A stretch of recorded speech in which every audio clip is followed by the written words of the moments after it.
There's enough seats in the movie theater to fit about 400 people, and almost all these seats are going to be filled by midnight. These seats are first come, first serve. So if somebody doesn't want to sit in the first few rows with their neck bent at an odd angle, staring up at the screen the whole night, then they're going to come earlier to reserve those spots. Now, almost 3 years later, some of the same moviegoers from that night would be asked to come in and point out exactly which chair in which row did you sit at when it all happened. But this auditorium they're in, they're not pointing at real chairs that you can sit in. They're not walking into a movie theater and saying, that's the chair that I sat in. In fact, it's this tiny little miniature model of Theater 9 that they're pointing at. There's tiny little rows of blue chairs that are lined up against each other. How big is it? I would say maybe like half the size of a carry-on suitcase. Oh, wow. And every the amount of chairs per row is accurate. The amount of steps in the stairs are accurate. It's quite literally a miniature model of a specific movie theater. Many of the same moviegoers, they walk up, they'll point and explain exactly how it all happened. But 12 of the people that were in the theater that night will not be able to tell the courtroom where they were. Because July 20th, 2012, the emergency exit door to Theater 9 would open in the middle of a movie, and a man with bright orange hair wearing tactical gear would walk into the theater. This is the midnight premiere of Batman: The Dark Knight Rises, and he will open fire. We would like to thank today's sponsors who have made it possible for Rotten Mango to support the 720 Foundation. Their mission is to honor the lives lost on July 20th, 2012 by being a resource and for advocating for other communities who experience that mental, physical, spiritual, emotional struggle after a mass tragedy. This episode's partnerships have also made it possible to support Rotten Mango's growing team, and we would also like to thank our listeners for your continued support. As always, full show notes are available at rottenmangopodcast.com. Today's case is very heavy. We're going to be discussing a mass tragedy that involves firearms and juveniles. If that's a sensitive topic, prioritize your well-being, try to show yourself some grace, be nice to yourself, and a few other content disclaimers. There are mentions of mental health self-exit, as well as brief but very graphic descriptions of injuries. Again, this case involves mass murder, firearms, so please watch at your discretion. I also want to be clear that any mention of mental health that pertains to the perpetrator does not minimize any criminal intent, does not minimize or excuse their actions. And last but not least, statements and testimonies from publicly available media have been condensed for purposes of time. So with that being said, let's get into it. If anyone were to look closely at the back parking lot of this movie theater, they would see this small white car just parked by itself in the middle of the night. And if you look closely, the car is shaking. But that's the whole point, that it's parked there. Nobody's gonna see it rustling around. The space inside the car is cramped. It's a tiny little white sedan, and there is a full-grown man inside of it, changing out of his clothes and putting on new ones. He's quietly and as quickly as possible putting on a ballistic jacket, a belt with ammunition, 250 plus rounds around his waist, a tactical vest that would hold more than 400 more rounds, a gas mask, a helmet, and he's grabbing 3 different things to carry.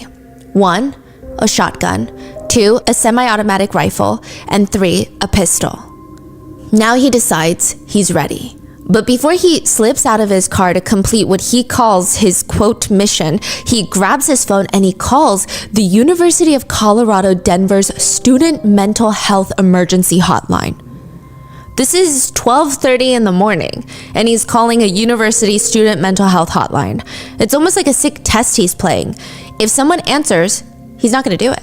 If somebody doesn't answer, he's going to do it. He would later say, "I called for one last chance to turn back.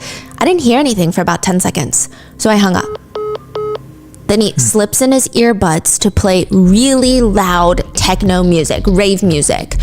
Before both the earbuds are in his ear, he freezes and he sees somebody. He sees a theater employee throwing trash out in the nearby dumpster because this is the back of the movie theater. This man in the car, he's got his hand on his pistol. He's holding his breath in from inside the car. The plan was clean and simple in terms of this guy's mind. Like, this is his thought process. If this guy turns around and he spots him, if the movie theater employee, his eyes go big because he just registered what's going on, he's gonna be shot and killed. There's no way around it. He said he felt calm and collected. He didn't even feel adrenaline in that moment. But the theater employee never turned around, and he went back inside. The man in the car continued pushing in his earbuds, blasting that music at the maximum level so he doesn't have to hear anything, because he would say to him, none of this is personal. Just 3 days later, July 23rd, 2012, the bomb squad arrives at the local University of Colorado's campus. They're swarming the mailroom. They locate this small, inconspicuous package. It doesn't look big enough to carry explosives or anything. And they examine it through the X-ray machine. They wipe it down for contaminants just in case. A member of the bomb squad suits up in a special bomb suit that's supposed to protect him, and he slowly opens up the package and they slip out the contents. Inside of it is like the weirdest combination of things.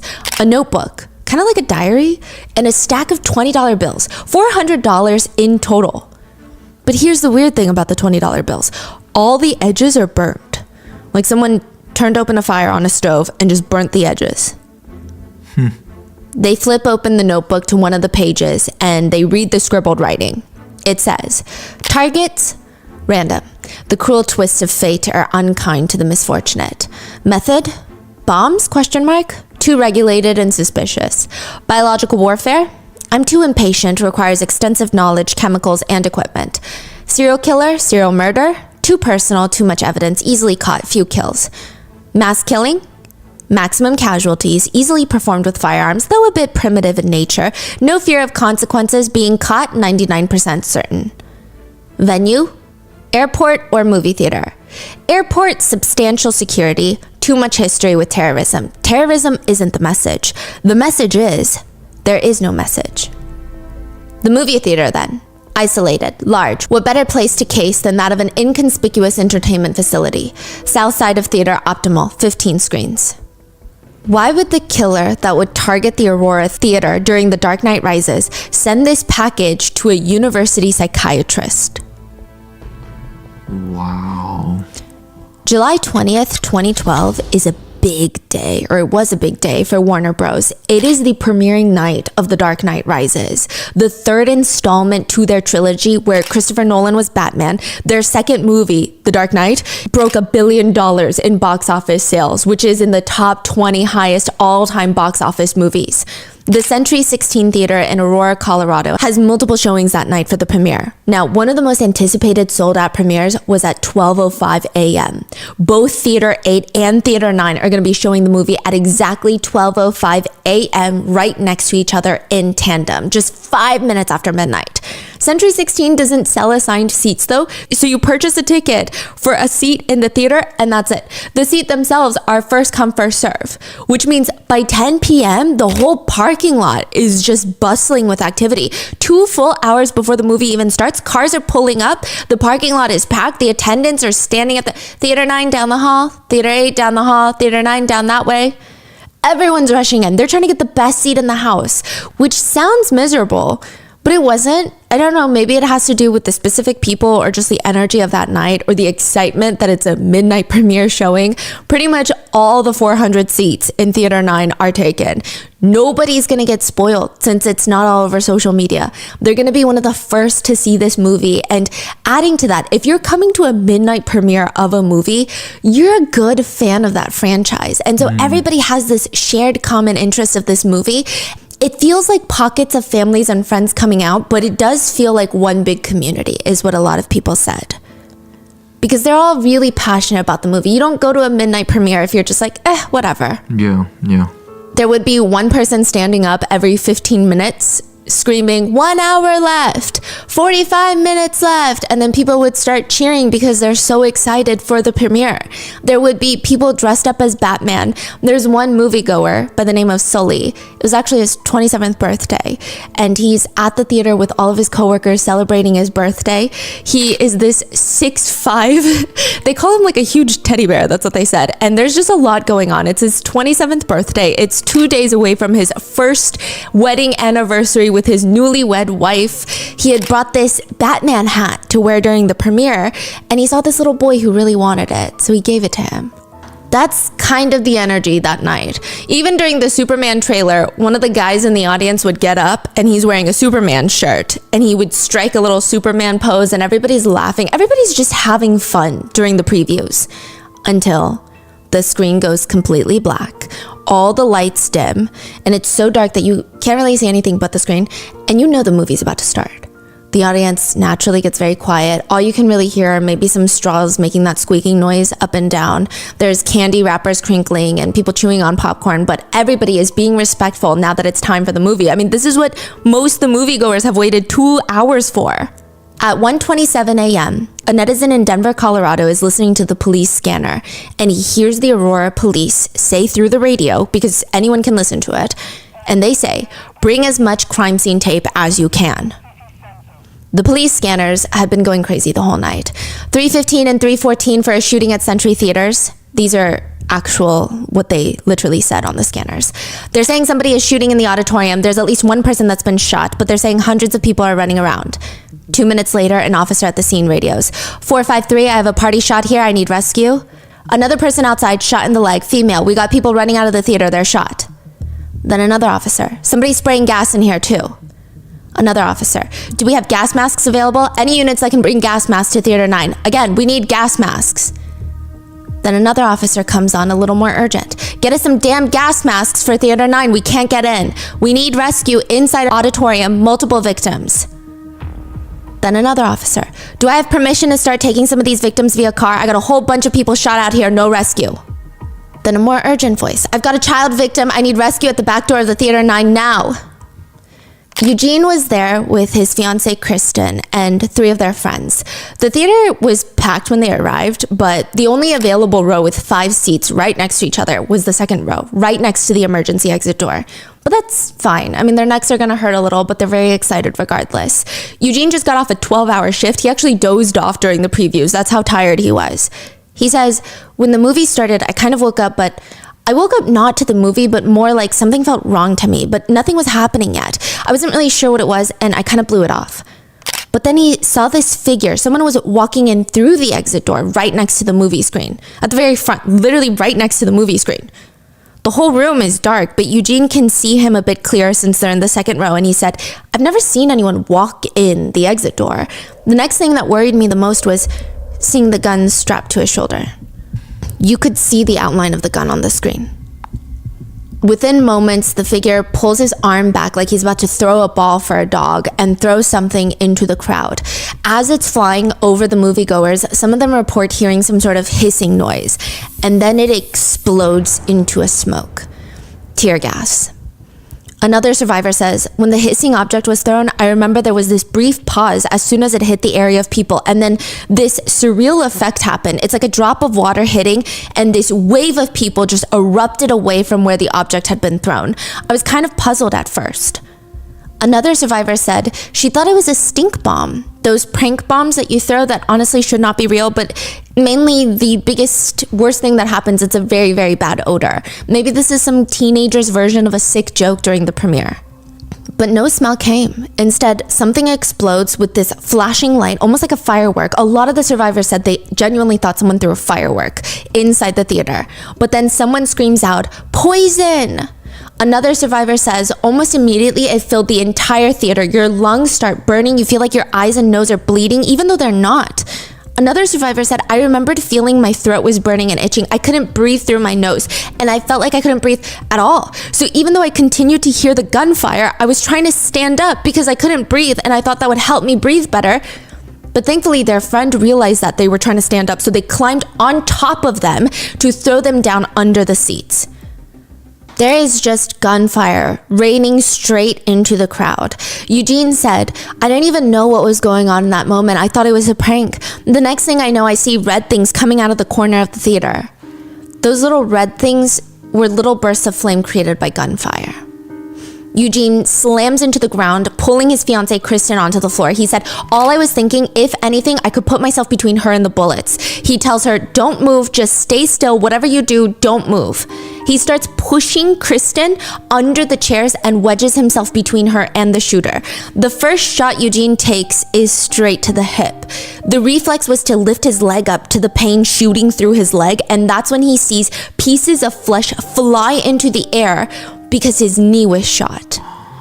He says, the hip hurt more, the knee was more through and through. I was just kind of freaking out. About a dozen rows behind Eugene were Brent and his best friend Jessica. Brent says, of course, mass panic, chaos, people screaming. We stood up and we started to make our way to the right of our exit row. We got down one seat length and I realized that people weren't moving fast enough. So I pushed us onto the ground. At that point, I started to feel the spray of popcorn and soda just all around. And I noticed Jessica's tone. She went from screaming, call 911, someone call 911, to just screaming. And I looked down and she had been shot in her right leg. I believe it was right above her knee. This is what Brent is saying. As an EMT, I just finished my course, my training, and my first step from there was just to control the bleeding. So I applied pressure to her wound. There was a confused spray of popcorn and soda or whatever was going on. Shots continued ringing out. I noticed at this point Jessica's screaming had stopped. She had sustained a shot to the head, in which case brain matter was exposed. It was at this point I crawled a little closer to Jessica and I prayed over her. I didn't really know what to do. It just felt right. I gave her the best send-off I could, and at that point my medical technician training kicked right in. He said he got up and he could hear people screaming in the crowd, help me, someone help me, somebody please. He told the voice, put pressure on it, everybody put pressure on it, help is coming. And it seemed almost right at that moment, personnel in uniform would enter the auditorium. One survivor recalls being on the ground, the lights are off, taking cover, and feeling that her entire face was getting wet. She assumed it was soda that had spilled on the floor. But when the lights finally came on, she saw it was blood. It was somebody else's, it wasn't hers. Another survivor said, at first I was in the fetal position, laying on my right side with the front of my face facing the screen. Pops were still going off, and so I just tried to cover my face, and then for a moment, the pops stopped. So I got up and I was gonna try and leave, and then all of a sudden I felt my side was soaking wet. It was warm, and I knew that I had been shot. I couldn't see anything, but when I looked down, at the time I was wearing a light gray t-shirt, and I looked down and I could see just blood starting to pour out of my stomach. Then my intestines and my stomach actually fell out. I had to bend down and actually catch my intestines and push them back in. Are you saying like they got up and they got shot? Yeah. Like after they got up? Yeah. I saw the majority of my calf had also been basically fallen off. It was just hanging on by a piece. Another survivor said they were laying on the floor after getting shot. They were terrified to get up. They looked down and saw their leg, and they said, I saw a big gaping hole in my calf. It felt like somebody took a rusted railroad nail and was grinding it into my leg. I almost believed that my arm was completely blown off because of the pain. The officers rushed to whoever they could find, whoever seemed like they needed the most urgent care. Katie was one of them. Katie was 9 months pregnant, and she was crouched over a young man's body near the first few rows. The young pregnant woman, Katie, had been doing everything to keep her husband, Caleb, alive. He had been shot through his eye right in the head, and she was screaming, he's breathing, but he's choking on his blood, he's breathing. She had poured a bottle of water on him to try and clear the blood because he was choking on it, and the police had to nearly rip her off of her husband to get her medical attention. They looked at Caleb and felt that his wounds did not appear to be survivable. The priority was to get Katie and her unborn baby to the hospital. Katie said, I had to save our unborn child because I thought Caleb was going to die, and I thought to myself, that's going to be the last piece of him that I have. I have to save him. So I grabbed his hand, and he actually squeezed my hand, and I told him that I loved him and that I would take care of our baby if he didn't make it. We ran towards the exit. We jumped over people that were laying on the ground. I don't know if they were alive or not, but we jumped over their bodies. We ran to the exit, and I was wearing flip-flops. So I remember as we were running out the exit door that I slipped in blood. The cop actually caught me because it was a lot of blood. Katie and her friend, a girlfriend she had come to the movies with, along with her husband, Caleb, they had both been conscious, and they were both told to wait at the curb outside of the movie theater near the back. That is where they saw another couple that were in shock. And at one point, a girl walks over, sits down next to Katie, and just whispered, I think my boyfriend is dead. I'm pretty sure he's dead. And Katie didn't know what to do, so she just hugged her because they were all in shock. And Katie said when she had put her arm around the girl and took her arm off, She just saw chunks of blood all over her arm. Katie was told to wait, and she was taking in this chaos. Officers are rushing in, people into cars, loading them in. She says, I remember them loading one girl in, and they said, I don't think she's going to make it. I don't think she's going to make it to the hospital. And then she sees Caleb, the father of her child, her husband, getting pulled out of the theater. And she says, I remember they pulled him on the sidewalk. I could see that he was still breathing. They laid him on his side because of all the blood was just pouring out, and they didn't want him to choke and inhale the blood. The officers moved the girls again away from Caleb. She had no idea what was going to happen to him. Officer Grizzle sees Caleb. He had already made multiple trips to the hospital since there weren't many ambulances ready to take them yet. And he's screaming, help me! Other officers rush over, they load Caleb into the back of the car. And Officer Grizzle, as he's loading Caleb, he thinks Caleb is gone. He said the injuries to Caleb's face, the trauma to his face was unrecognizable. But he's breathing, so there's hope. He's covered in blood and, quote, gurgling on his own blood, but he's breathing. So he starts booking it. He's driving as fast as he can to the hospital. He says he made some of the most awful noises I've ever heard. I could tell he was dying. I could tell he was gurgling under his own blood. And then he would stop. And then I heard nothing. So I would yell at him. I yelled at him, don't fucking die on me. Don't fucking die on me. And he would start breathing again. And then I would start breathing again. And then I would continue. And then he would stop again. And then I would yell at him, don't fucking die on me. We're almost there. And he would start breathing again. And then I got to the hospital. One part many survivors say they'll never forget is during the shooting, for most of the shooting, most of the lights were still off and the movie was still playing in the back. So it just made it harder to understand what was going on. When officers had arrived at the scene, the chaos was really bad. They can see tear gas just permeating the whole building. That's how they describe it. A few of the officers were running straight towards the door while everybody is screaming, running out the door. And they're screaming, get out the way, get out the way. The officer at the scene, Officer Butler, said, I've got my gun in my hand. And as soon as you enter, you're like, all right, here in the next 30 to 45 seconds is where I get shot. But here we go. We've got all these people running out and screaming. Who's the bad guy? I don't know. And then it happens. Officer Butler is staring down the barrel of another gun. Another uniformed officer. He said, your mind is going 100 miles a minute, but once we had that oh shoot moment when, the two cops are pointing guns at each other thinking we're both the bad guy coming in opposite doors, it's kind of a mental reset.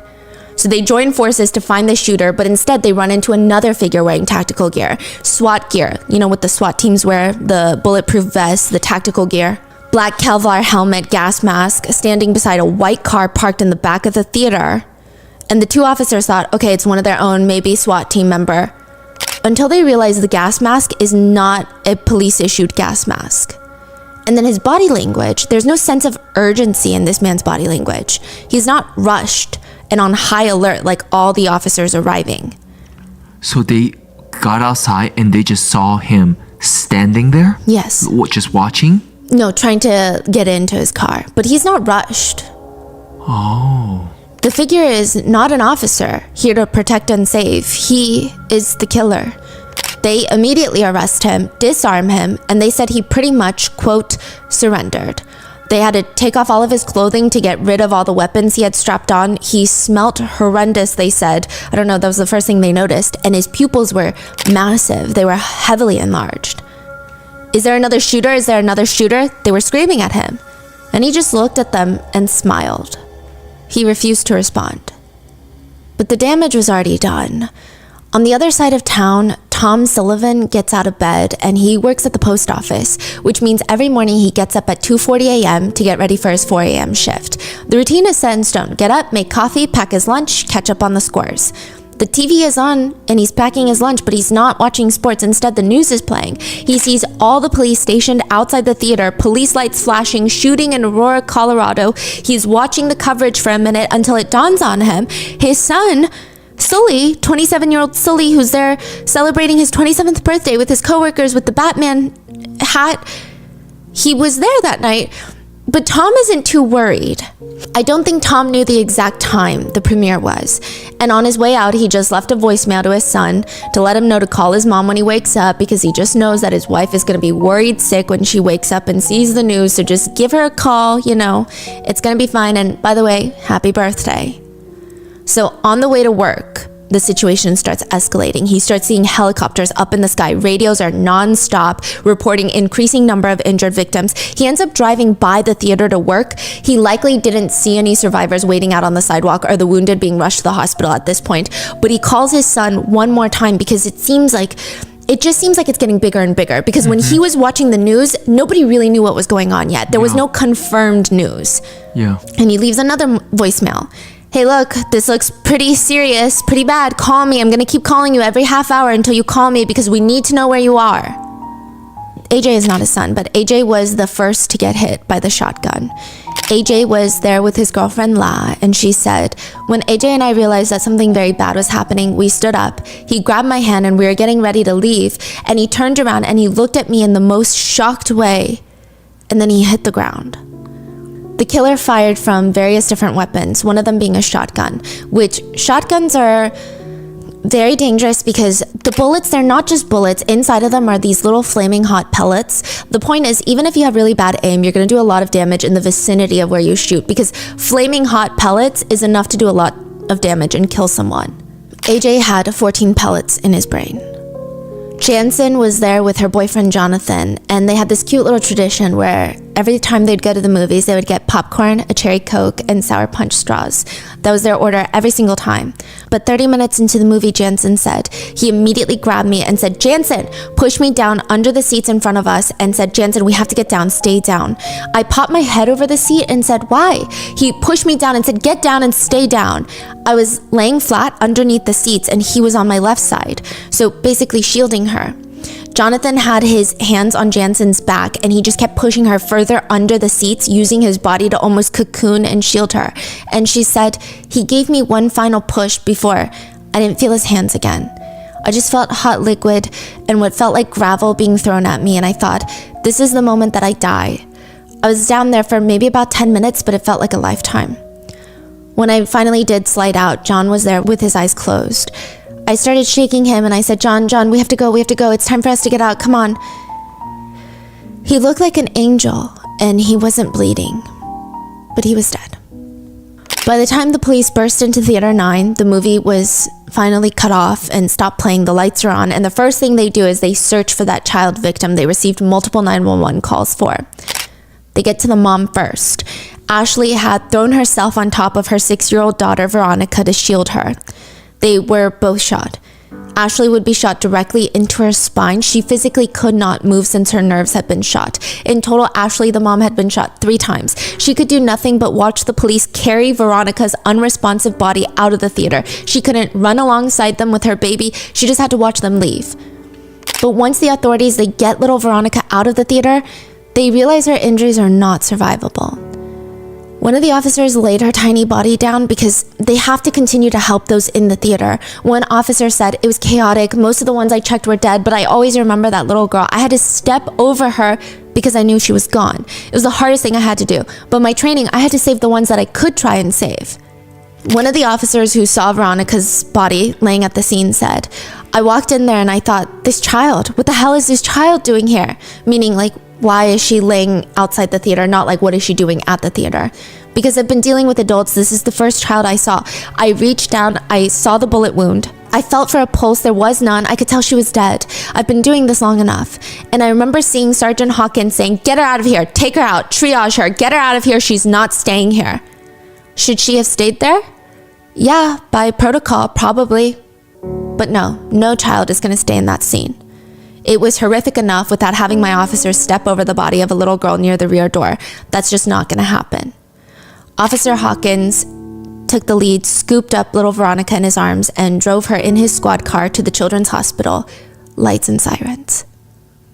Meanwhile, Officer Grizzle had been transporting victims to the hospital in his squad car. He's the one that took Caleb, just back and forth. It wasn't easy. Their lives are on the line, and it almost felt like, I'm sure to him at that moment, it almost felt like how fast he could get them to the hospital is life or death. And maybe there's pressure, there's responsibility, there's guilt. He said one couple he had in the car, Ashley and Jameson, this is Veronica's mom, and Jameson is her boyfriend. Jameson still had a daughter that was still in the theater. And the whole time he's driving, he's trying to jump out the car. He's like, I have to get to my daughter. And Officer Grizzle said, so now not only have to drive, now I have to grab him by his shirt and hold him from jumping out the car, knowing the entire time I just wanted to tell him she's gone, but I couldn't do it. So we got to the hospital and unloaded the patients. That night, Officer Grizzle was one of the first to arrive at the emergency rooms at these hospitals, and he would hand the first badly wounded patient clear gunshot wounds. He told the hospital staff, you're gonna have a lot more victims coming in. Be prepared. Nothing was gonna prepare them for that night. The emergency rooms were so packed and horrifically busy, the custodial staff were called in to assist. It was bad. Katie would be one that was brought into one of the neighboring hospitals. When Katie called her family that night at the hospital, they all thought one thing. Oh my God, she gave birth. Because she's 9 months pregnant. Katie said it was one of the hardest things to do, to call her parents, call Caleb's parents to tell them, no, I haven't given birth, I'm not going into labor. Caleb's been shot and he's probably dead. But soon after, Katie would go into labor for 40 painful hours without her husband, Caleb. She finally gave birth July 24th, 2012 to a healthy baby boy, Hugo Medley. 2 floors above them, Caleb was having his 3rd life-saving brain surgery. The shotgun pellets had gone through his right eye and damaged the right side of his brain. Nobody knew if he was going to make it to see and hold his son. A few hours later, there's another situation in Aurora, Colorado. The police, bomb squad, SWAT teams are evacuating multiple buildings, an apartment building on Paris Street. There's something strange going on. Not only do they have all the residents rushed out at like 2 a.m, but the 5 nearby buildings are also emptied. The 3-block area surrounding the apartment unit, because of one single 1-bedroom unit, everything is being evacuated and blocked off. What is happening? 25 minutes after the killer had left for the theater, loud music starts blasting out of his computer in his apartment unit. It's a timer. What? What does that mean? So when the killer leaves his apartment, he presses play on his computer. There's 40 minutes of silence. And then after 40 minutes, just loud techno music at the highest volume is blasting. This would have been around midnight. Caitlin, a 20-year-old college student, lives in the same building, actually lives underneath that unit. And it's so late, she doesn't want to be a noise complainer. She's also a college student. But this is excessive. She goes upstairs, knocks on the door. Nobody's answering, but clearly somebody's home having a blast. She reaches for the door, and instinctively she turns it, and the door is unlocked. Now, she can walk in and look for this person, ask them to turn down the music, but for whatever reason, perhaps privacy, Caitlin does not even peek inside or open the door. She just turns around, goes back down to her apartment, and almost at exactly 1 a.m. the music stops. Had she walked in, had she tripped one of those wires, the whole place could have blown up.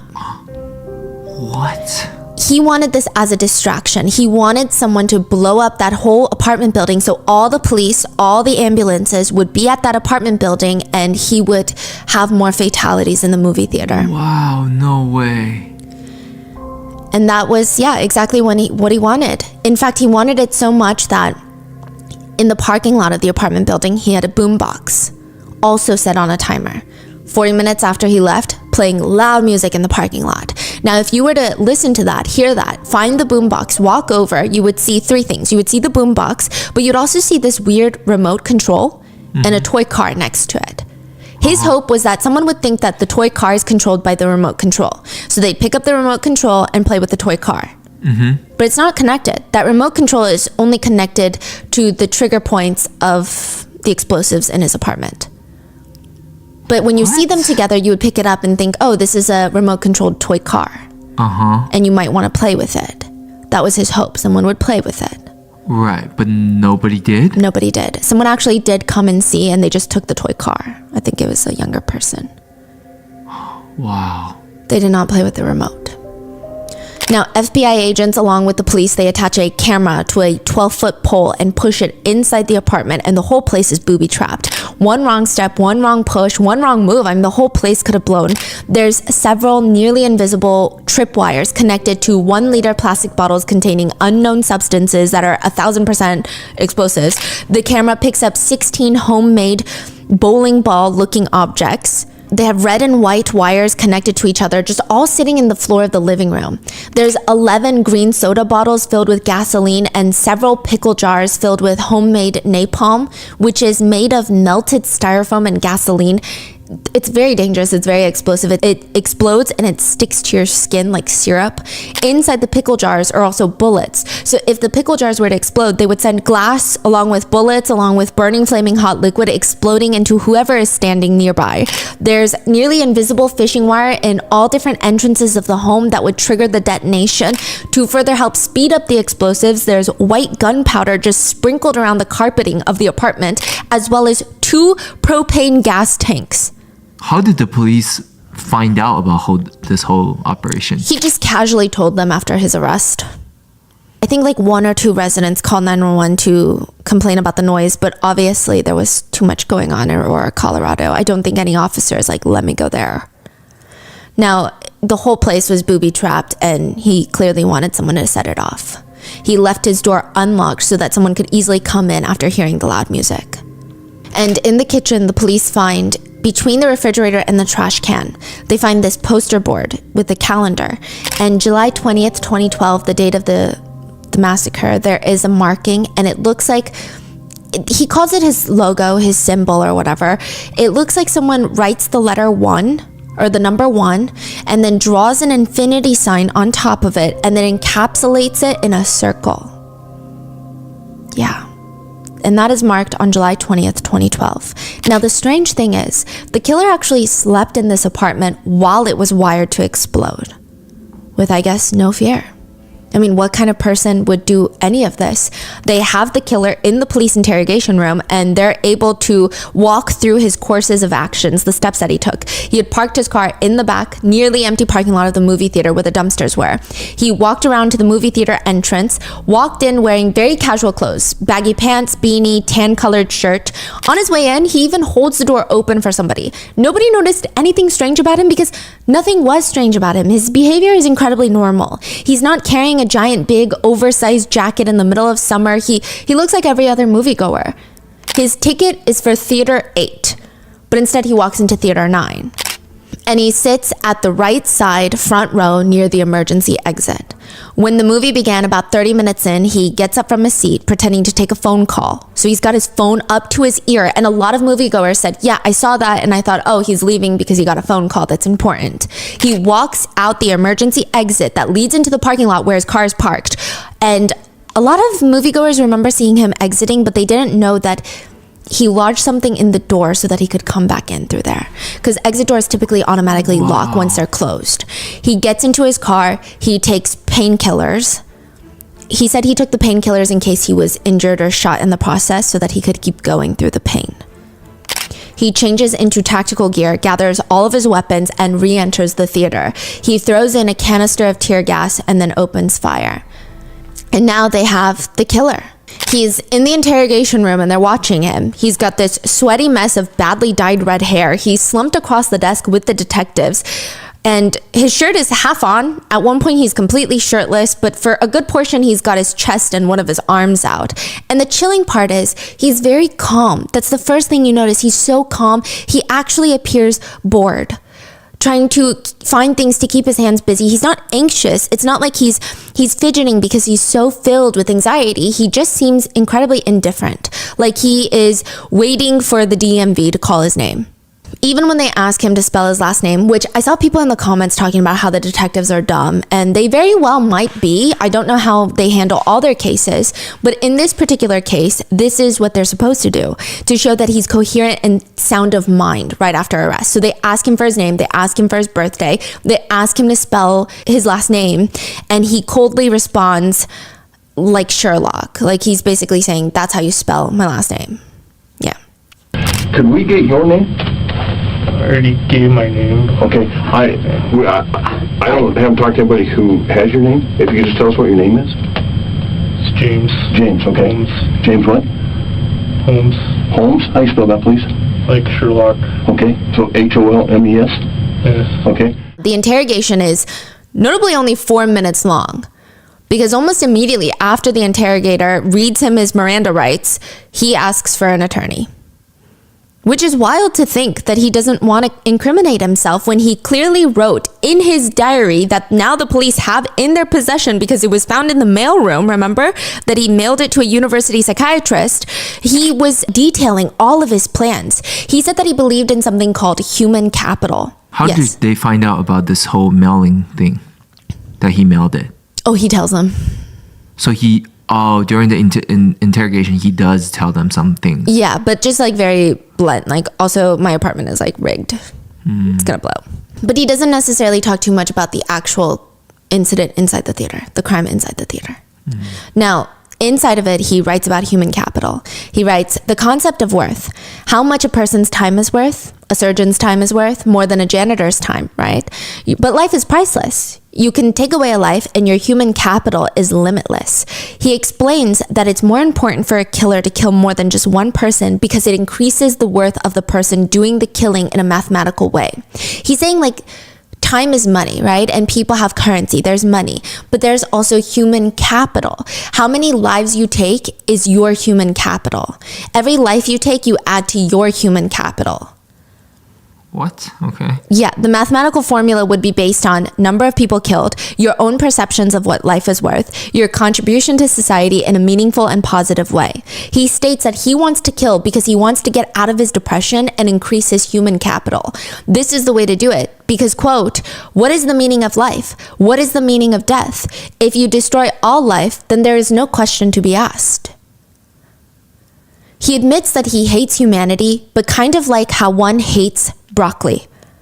Not in a fiery, angry, passionate hate. He says, well, I just don't want to eat broccoli, so I kind of avoid it, be averse to it. Instead of being like angry at broccoli and like chopping it up or something, I think it's just because I'm indifferent.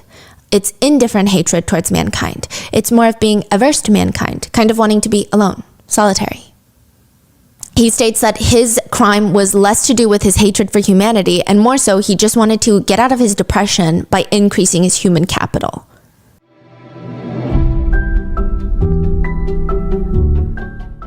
I think it's fair to say that I have a lot of regrets in life. Sometimes like saving money and choosing the middle seat on a plane, wearing such long eyelash extensions that looked like daddy long legs back a few years ago, or even just buying that awkward red dress that I hate seeing in my closet every time. I could go on and on about how many decisions that I regret, but if there is one decision that I never regret, that is working with Shopify. Shopify is the global commerce platform that helps you sell at every stage of your business. They are there for you from your launch your online shop stage to your first real life store stage, all the way to, did we just hit 1 million orders stage? No matter what stage you're at, Shopify is there to help you grow. Whether you're selling custom made keychains or friendship bracelets, Shopify helps you sell everywhere. From their all-in-one e-commerce platform to their in-person POS system, wherever and whatever you're selling, Shopify's got you covered. You don't have to sell just your own stuff anymore either. With Shopify Collective, you can curate products to sell from the brands you love, giving your customers more variety and your business more sales. One of the biggest issues we had when we opened up our Shopify store for Grandpa Mingo's merch was figuring out how to market. How do we go the extra step? But Shopify literally made it so easy for us because Shopify removes all the guesswork with built-in tools that help you create, execute, and analyze your own marketing campaigns. Shopify powers 10% of all e-commerce in the US and is the global force behind brands like Allbirds, Rothy's, Brooklinen, and millions of other entrepreneurs of every size across 175 countries. Plus, Shopify's award-winning help is there to support your success every step of the way because businesses that grow with Shopify. Sign up for a $1 per month trial period at shopify.com/rotten, all lowercase. Go to shopify.com/rotten now to grow your business, no matter what stage you're in. Shopify.com/rotten.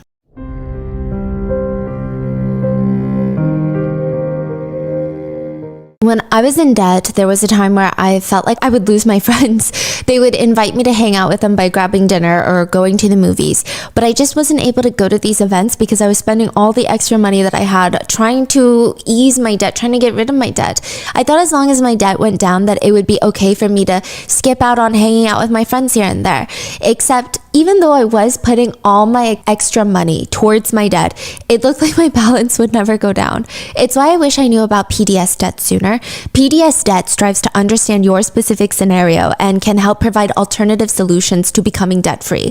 It's really easy to get into credit card debt, and it can feel like you're never going to get out. But PDS has solutions ready for you. If you're struggling with credit cards, personal loans, or even medical bills over $10,000, I recommend turning to PDS. They can help match you with debt solutions tailored to your financial situation and make sure that your debt balance actually is going down. You don't have to worry about whether or not they'll take your credit score because there is no minimum credit score required. PDS Debt accepts bad and fair credit, and everyone with $10,000 or more in eligible debt qualifies. Stop waiting and start saving. Get a free debt analysis right now at pdsdebt.com/rotten. It only takes 30 seconds. That's pdsdebt.com/rotten. pdsdebt.com/rotten.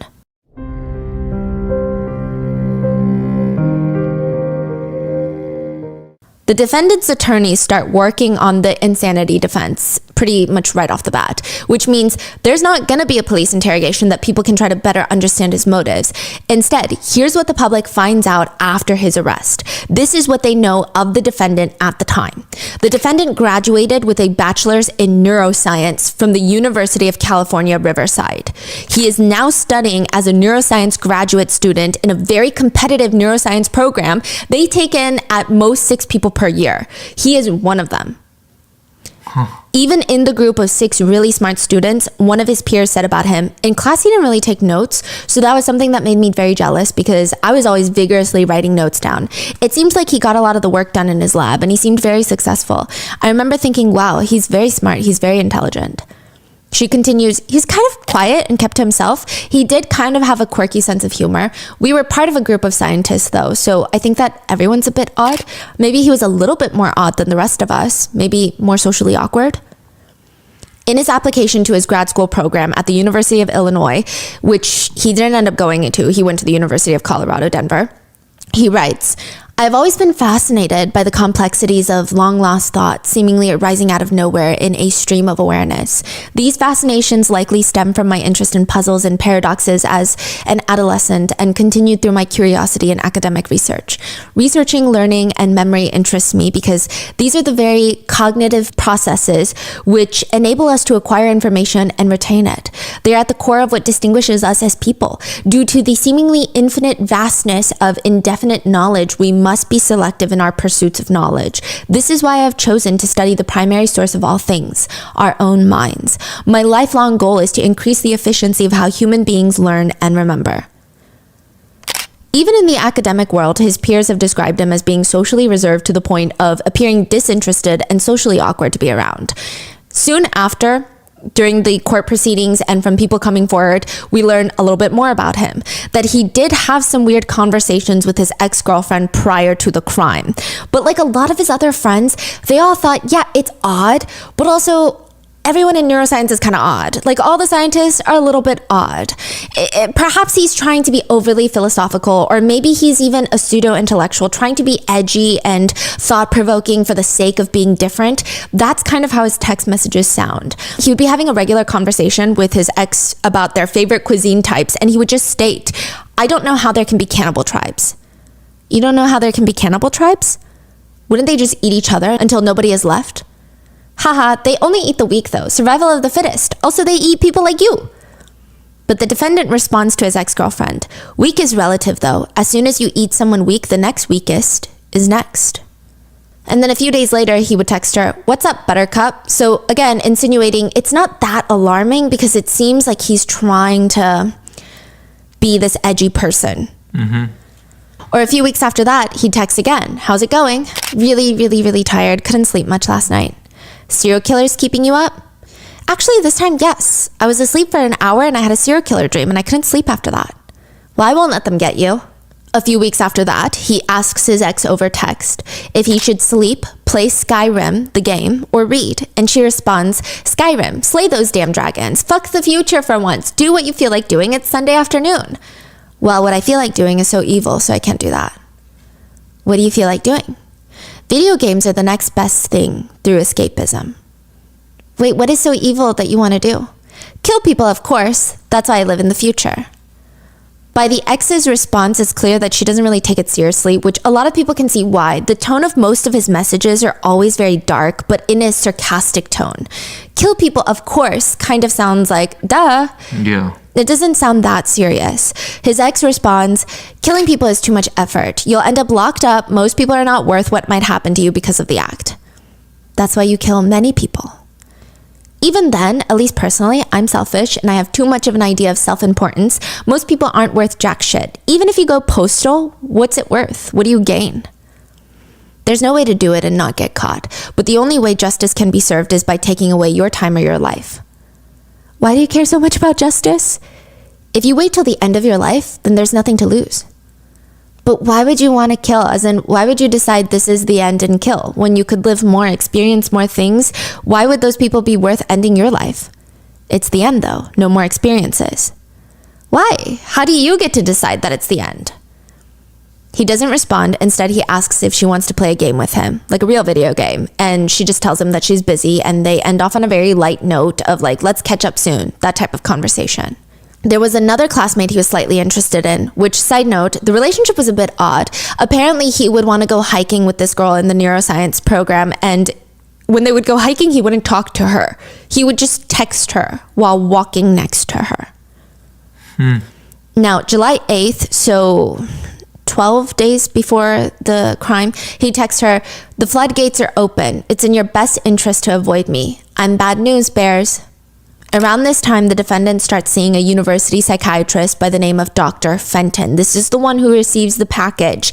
And he starts telling the psychiatrist about his breakup with his very first ever serious girlfriend, the ex that was talking about Skyrim, the game, and killing, the one about the dreams of serial killers. They had broken up, and by all accounts, he's taken it pretty hard. He said that he loved her, but they had been drifting apart, which leads him to start making these very bizarre profiles on dating websites like on adultfinder.com, match.com. He says that he's looking for relationships with women or multiple partners and a prison pen pal.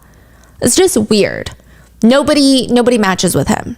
Now, his psychiatrist, Dr. Fenton, is taking notes during their sessions, and she's the director of student mental health services at the University of Colorado's medical campus in Aurora. She's also an assistant professor, and as the director, she sees anywhere between 15 to 20 graduate students per week, and she oversees a team of 4 clinicians and some residents who treat students as well. Dr. Fenton is going to be very important, okay?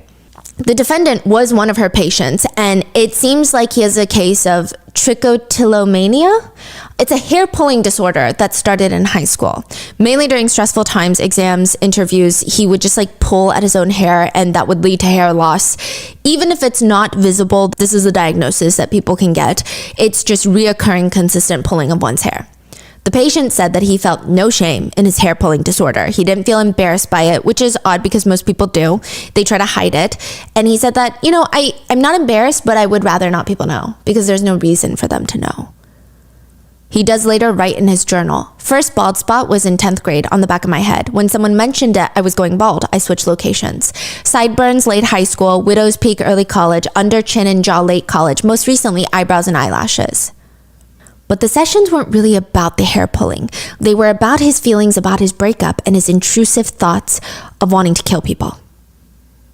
He stated he felt angry towards even his psychiatrist, Dr. Fenton, because she described him as not being a communicative person. He perceived Dr. Fenton as not wanting to communicate with him because she had already accomplished her goal from his perspective. He felt like the only reason she's seeing him is to prescribe drugs. He called her a mind rapist and a pill pusher. He particularly got angry on one occasion when she refused to tell him her philosophical outlook to the meaning of life. And he told her, which his is, there's no right or wrong. Yeah, side note, he has a very nihilistic view of life where he believes that there is no inherent meaning in life. There's no purpose or value. Typically, this means that there's also a rejection of moral absolutes, that there is nothing morally correct or wrong, good or bad, that humans cannot make that call because humans lack objective validity to even begin with. Which, if you look at it super positively, you could say that nihilism means that humans should be free to create their own meanings and values without other people predetermining theirs. But if you look at it super negatively, which a lot of people do, it's just a very depressing, morally gray outlook on life of nothing matters. Yeah. The defendant told his psychiatrist before the crime that he felt a level 9 out of depression of a scale of 1 through 10. But after he starts putting his little plan for his mission, that went down to a 5. So he starts writing in this journal that he titles Insights into the Mind of Madness, where he had his little logo with the symbol and the circle. He called it the ultraception that represents, quote, an alternative concept or idea. He scribbles it all over the journal, and he writes about the death problem. So he says that he wants to self-exit. That's what he's writing about in his journal. But he's like, well, is there any way for me to live without self-exiting? 1, ignore the problem. If the problem or question doesn't exist, then the solution is irrelevant. Didn't work. Forms of expression tried, including reading, TV, and alcohol. So he's saying, I tried ignoring depression. 2, delay the problem. Live in the moment without concern for answering the problem. Didn't work. 3, pawn the problem. If one cannot answer the question themselves, get someone else to answer it. Didn't work. Everyone else didn't know the solution either. 4, love, hate. Despite knowing death is false and suboptimal response, I can't find a working alternative. If all of life is dead, then the question is, why should life exist? What is the purpose of living? Now, a lot of people have tried to make out the defendant to be this genius madman because he's a neuroscience PhD student, right? And I mean, generally speaking, it is a very impressive accomplishment. He does have a relatively high IQ of like almost 130, I believe, but nothing about what he writes is that of a tortured genius, which that we cannot understand. This just sounds like every other depressed person that I know, but with one caveat. He seems to be depressed and he wants to take it out on humanity. Yeah. He writes, the obsession to kill since I was a kid, with age has become more and more realistic. First obsession onset started more than 10 years ago. So anyways, that's my mind. It's broken. I tried to fix my mind. I made it my sole conviction, but using something that's broken to fix itself proved insurmountable. Neurosciences seemed like the way to go, but it didn't pan out. In order to rehabilitate the broken mind, my soul must be eviscerated. I could not sacrifice my soul to have a normal mind. Despite my biological shortcomings, I fought and fought. There's one more battle to fight with life, to face death, embrace a long-standing hatred of mankind, and overcome all fear certain death.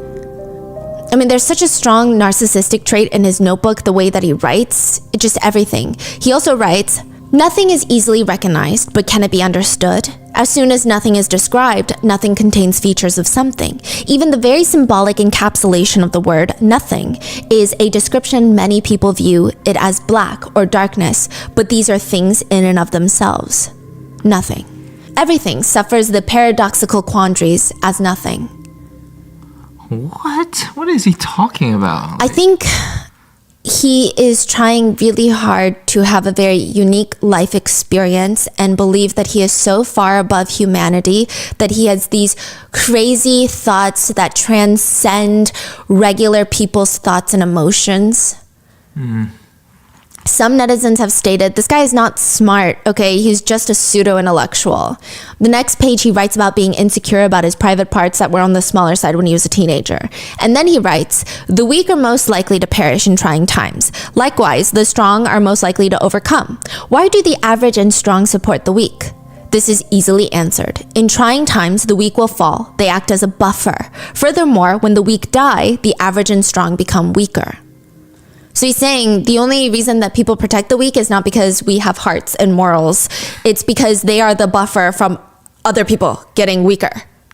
Yeah, they're saying they're the buffer from their next. Yeah.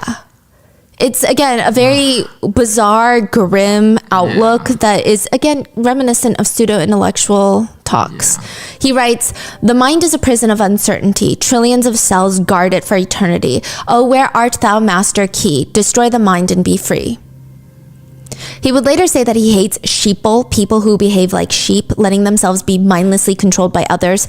And when he decides it's time to carry out his mission, he ends up packaging up all of his little notebooks and these burnt $20 bills and mailing it to Dr. Fenton. He knew that she wouldn't get it before the crime, so it's not like she can prevent the crime. When he's asked later, why would you send this? He just said, because she had been my primary psychiatrist. She said she would be available. One of the last entries in the notebook reads, cinema near me, isolated and large. Reason. The reason why life should exist is as arbitrary as the reason why it shouldn't. Life shouldn't exist. there have been conversations about Dr. Fenton's role in this. Not saying that she's responsible, but in the sense of a lot of netizens felt like she did not do enough. Because he straight up told her he had thoughts of killing people, and she did not put him in a psychiatric hold. She did not commit him.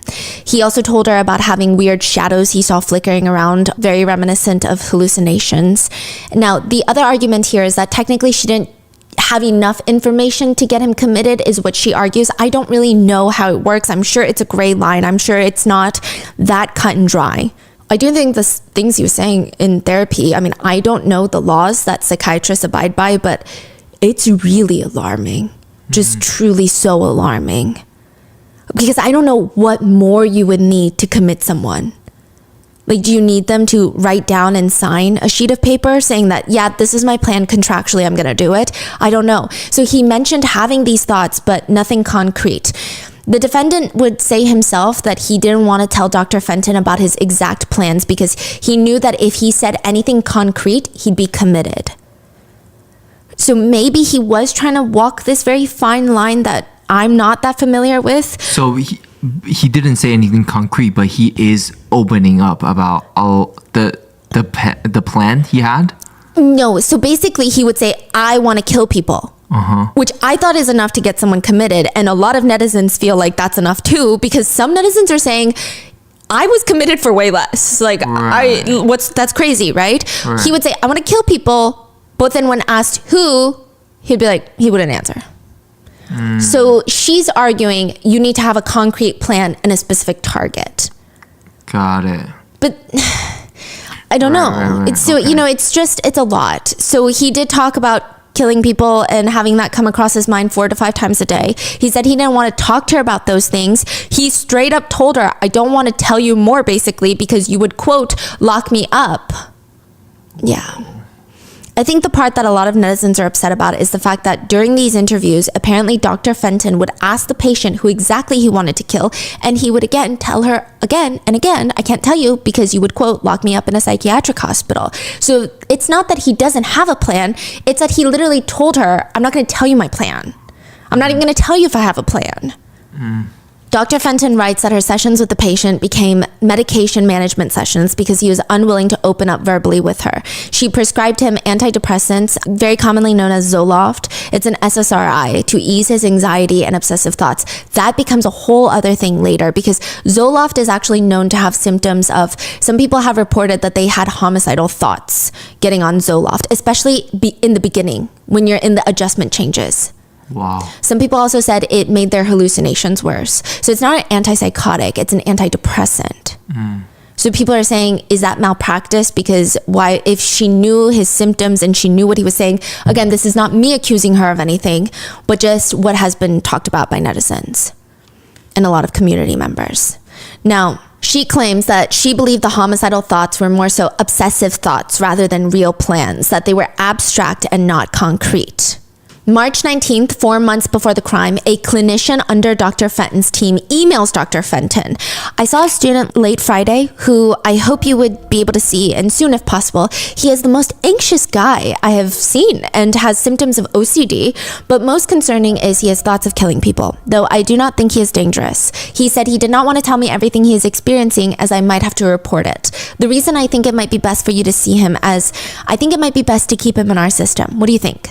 Then another email. His name is, and he may email you because he has trouble talking on the phone. He said it's very hard to come in. Problems concentrating, anxiety around people, and public speaking. He says he wants to kill other people. It's very hard to interview him as he would just stare and take a long time to answer. Oh, side note, and the reason that I'm redacting his name is not because I think he deserves privacy, but because he did have a sense of he wanted to gain notoriety out of this. Now, it appears March 2012 is the first documented time that the patient verbalized to the psychiatrist his thoughts of wanting to kill people. The part that people have a problem with is in both the emails, they literally state that he wants to kill people and they don't really do anything, they don't commit him. April 17th, 2012, 94 days, about 3 months before the crime, Dr. Fenton writes in her notes, following termination of friendship with girlfriend, increased obsessive thoughts, won't give any details, won't answer regarding plans, homicidal ideation, no self-exit ideation, angry that I won't tell him my philosophical ideas of the purpose of life. Patient will angrily say, "I've told you all of mine. Are you just a pill pusher?" Psychotic level of thinking, guarded, paranoid, hostile thoughts he won't elaborate on, very tentative therapeutic relationship, is taking some meds but reluctantly, is coming in for appointments, seems to be functioning at work. Safety, no evidence of imminent threat. I'm worried about homicidal ideation more than self-exit ideation in this patient, though he is very guarded and doesn't reveal much. Then June 11th, 2012, about a month before the crime, another session concludes, and Dr. Fenton's notes read, "After I asked how his comp exam went, he reports he failed it. Test was last Thursday, he found out Saturday. As usual, he seems inappropriately nonchalant about this. He's basically quitting his grad program. Says he doesn't really like the program anyway, and he doesn't plan on retaking the test. Thinks he will quit the program and look for a job. Knowing his history of anger and homicidal ideation towards seemingly most of the human race, we proceed to assess the level of dangerousness. He does not appear depressed or showing that he would like to self-exit. However, he continues to make hostile comments to both me and my other doctor and seems more paranoid than on previous visits. After about 20 minutes, patient said he had to leave to go talk to his grad school advisor, got up and left without thanks, goodbye, or any other parting remarks as per his usual demeanor. Significant worries remained about the dangerousness of this student, particularly the potential for violence against others, given his long-standing fantasies of killing as many people as possible, his caginess in discussing any details regarding methods, targets, timing, his refusal to give us permission to contact anyone who could give us collateral information or speak on his behalf. Unclear timeline of his mental health status and past history. Has he always been this odd and angry, or is this new? Suggesting a psychotic break, substance-related psychosis, or a medical illness, ? And what's crazy is the bottom of that note reads, does not currently meet criteria for a mental health hold. He is not gravely disabled and has no evidence of self-exit ideation. Long-standing homicide ideation, but denies any specific targets, and there's no current evidence that he's angry at the school or anyone else for his failure. No evidence of past violent acts. A few days later, he was on internet forums asking people about their favorite bombs. She would argue later in court, for a mental health hold for somebody with homicidal thoughts, you need a couple of things. One is evidence that it's not just a thought, that they have a plan and they're moving towards action on those thoughts. And the second thing is there has to be a specific target. And he all along had denied both of those.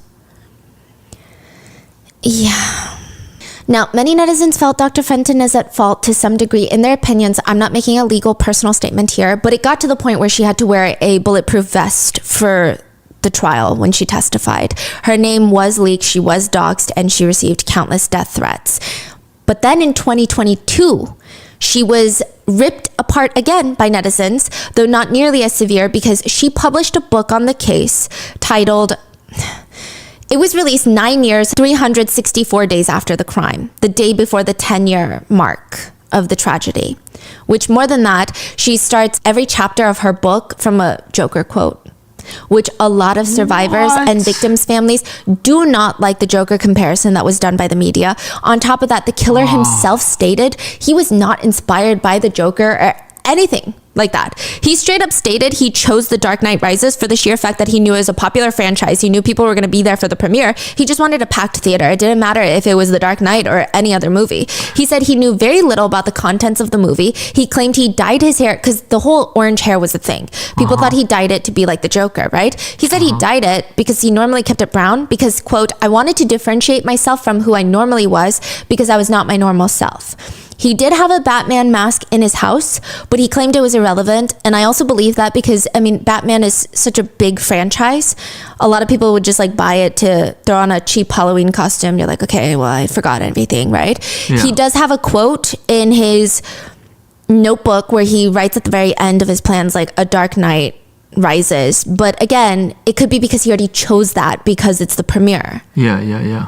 But she, knowing this, 10 years later, still put a Joker quote at the beginning of every chapter.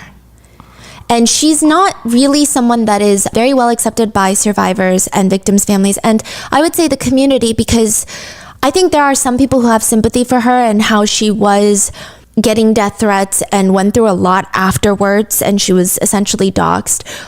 But a lot of people find that her book almost makes it seem like she's the biggest victim in all of this. And then add to that the Joker quotes, and add to that a lot of survivors and victims' families members just didn't already like her involvement in the case because of he straight up told her. Yeah. So it just was a bizarre choice.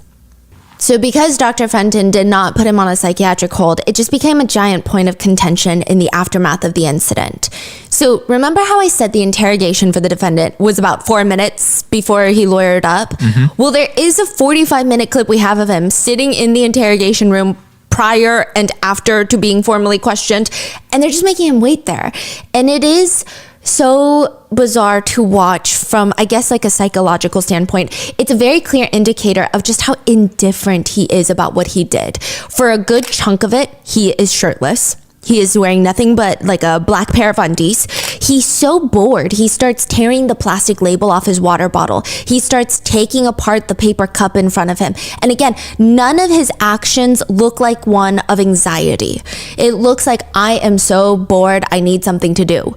Eventually, he gets so tired of that, he starts banging around the underside of the table like he's a Home Depot dad. He starts picking at things.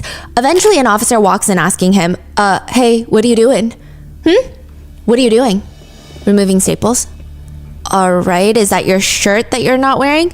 He lifts up his shirt from his lap and looks at it. It was. It was? How come you're not wearing it? Because they cut it. Oh, okay. You cold or anything? No. The officer walks out, and immediately the defendant goes to try and play with the electrical socket. He's using the paper cup, trying to stuff it inside. It does not appear that he's trying to get himself shocked or electrocuted. He honestly, again, seems very bored, like he's waiting to get his driver's license renewed. Someone commented that it looks like he's waiting in the back room of a car dealership when the car salesman tries to negotiate with you and they make you wait. That's how indifferent he feels. That's the energy he gives. When the officer comes back in briefly to tell him, hey, don't do that, when he's gone, it seems like the defendant throws a temper tantrum. He flicks the water bottle and the paper cup, all the junk off the table, onto the chair and floor like a teenager slamming their door after a fight with their parents. Then the officers, they placed paper bags on his hands to protect the gunpowder residue, to which he asks, what's it for? The authorities don't tell him straight up. They don't say that. They just ask him, what do you think it's for? And he responds, popcorn. What? They look like popcorn paper bags. The officer responds, could be used for popcorn, but not right now. When the officers leave, the defendant starts playing hand puppets with the paper bags on his hands. He does this for minutes, multiple minutes, a full-grown man for multiple minutes. There's not more of this interrogation, like I said, because he lawyered up, and he will be pleading not guilty by reason of insanity to 24 counts of first-degree murder, 140 counts of attempted first-degree murder, and 1 count of possessing illegal explosives. Meaning for every victim's life taken, he was charged with 2 counts of murder because of, quote, extreme indifference. This is going to be a death penalty trial. For each count, the defendant pled not guilty by reason of insanity. The attorneys try showing examples of how insane he must have been because his grandfather from his mom's side was diagnosed with psychosis. He was hospitalized after wandering around the yard naked. Apparently his dad's father, his other grandfather, was also hospitalized for major OCD, and there are other people in the family that have schizoaffective disorder. His lawyer argued that the defendant, quote, was blessed and cursed by his genetics. He is smart and loaded for mental illness. He did have what the court documents and psychiatrists have described as remarkable pupil dilation. So a lot of pictures you see of him, his eyes look very intense. That can happen because of psychiatric medications. That can happen when somebody is very stressed. It can happen for a variety of reasons. But in prison, it does appear that the defendant does start to lose his mind while waiting for the trial, which I do want to say again, this doesn't matter. Because it's not about his mental state in prison, it's about his mental state at the time of the crime. So yes, while it does appear he does seem to lose his mind a little bit in prison, there can be multiple different reasons for that. Now, there are 3 types of thought manipulation. Thought withdrawal. This is the paranoia that a patient might feel when they fear that someone is extracting their thoughts and feelings from their mind, feeling like someone is reading their mind. Now, there's thought insertion, the fear and perception that someone might make you think things without speaking to you. They're inputting it through waves or inputting it through frequencies to control your mind. And then there's thought broadcasting, the perception that your thoughts or feelings in your mind are somehow being translated and being portrayed on TVs and radios for others to watch. broadcasted. These are clearly not normal, healthy perceptions. In prison, the defendant stated that they were experiencing thought withdrawal. He believed that everybody, the guards, the psychiatrists, the other inmates, were reading his mind. So he would distract them by sitting in his cell so that they can't read his mind, and he would scream out colors like blue, pink, red, green, so that they'd be so distracted by his actual words that they could not withdraw the thoughts from his mind. He got onto the top bunk of his cell and he stood erect on the top bunk and fell backwards. At the very last second when he fell, the CCTV footage showed that he does lean his head up to protect the back of his head. He did fall twice. Yeah. So like they're saying that behavior is strange. Yes. He stated that he was experiencing hallucinations. It could have been, you could interpret this multiple ways. You could interpret it as him trying to pretend to be insane. You could interpret this as he is going through some sort of psychiatric condition, which is what a lot of his psychiatrists believe, that he was actually going through something. Again, doesn't matter because insanity means at the time of the crime. It doesn't mean 2 hours later. It doesn't mean 2 months later. Mm-hmm. He was taken to what they call the rubber room, where the whole place is just made out of really hard rubber. Yeah, he was put on self-exit watch, and he would get naked and start smearing his feces on the walls. He said that he saw dancing shadows. He had feces caked in between his toes. He was just doing a lot of strange things. They give you a sack lunch when you're in the rubber room because you're not allowed to have utensils. So they hand you a sack of food that you really cannot harm yourself with because they're concerned. And he wouldn't eat it. He just refused to eat for multiple days. He didn't drink water for multiple days. At one point, he got the meat from a sandwich, like the luncheon meat, and he put it in between 2 paper cups and started eating that like a sandwich. So he's just eating paper cups. Just a lot of odd, different behaviors. Now, again, keep in mind, it doesn't really matter. The records read, patient has been engaging in increasingly bizarre behavior, disorganized and self-harming behaviors. He has intermittently been refusing to wear clothing and eat or drink. He was noted to be licking the walls and defecating on the floors, smearing feces. The patient was noted to eat paper. He has also been banging his head against the wall as well as ramming towards the wall and headbutting it. Patient was noted to be talking to himself in jail and told people that he was not sure if they were real or not. Later, when patient was asked why he was not eating or drinking, he said, "I don't know what the juice is. I was in a box without any juice and I couldn't reach it." When asked why he was in jail, he said, "Because I pulled away from the people I knew and I drank their blood. I took the blood that was not mine and it was unfair. I was selfish." When asked about harming himself, he said that he, quote, bit his arm for food. And when he was asked what kind of food, he said proteinaceous food. His pupils were dilated to 5 millimeters, which isn't necessarily the most alarming thing in the world. Now, there were concerns that he was attempting to self-exit in prison, but he said that actually no, he was just having visual hallucinations. In fact, he told his psychiatrist one of his biggest fears, ironically in prison, was that he would be murdered in prison for what he did. Yeah. So the question still remains, was he insane at the time of the crime? Doesn't matter what he's doing in prison. In his notebook, he writes of his symptoms leading up to the crime, quote, symptoms. Now, keep in mind, everything in this notebook could be very well written with the intention of using it to support an insanity plea. He writes that he was experiencing catatonia for 3 to 5 hours in the middle of the day. He couldn't even move. The only words he hears in his head during that time are, "Bambi, get up, you must get up." He has brief periods of invincibility where he feels he's moving at hyperspeed, interchanged with periods of extreme tiredness. Later, during the interviews with his psychiatrist, he was asked, "What should people know about you?" And he responds, "That I'm kind of shy, I guess." Kind of a shy fella? Yep. He just has this weird smile the whole time. These interview tapes are available to the public. He never really blinks. He never really breaks eye contact. It's a lot. Perhaps there's a medication element to it, but his demeanor is a little off-putting when you realize what he's just done. He sits there in his prison uniform with his hands on his lap. He's not frozen still, but he's calm. He's so calm. He's not shifting his weight. He's not feeling a guilty conscience. He's not feeling uncomfortable being surveyed. He's just sitting there. His face almost looks frozen. His eyebrows are slightly raised with a slight smile the whole time. One netizen comments that it appears he's waiting to hear the punchline of a joke. That's the expression. Sometimes he does laugh and he'll quickly stop and he ends with a weak like, haha, okay.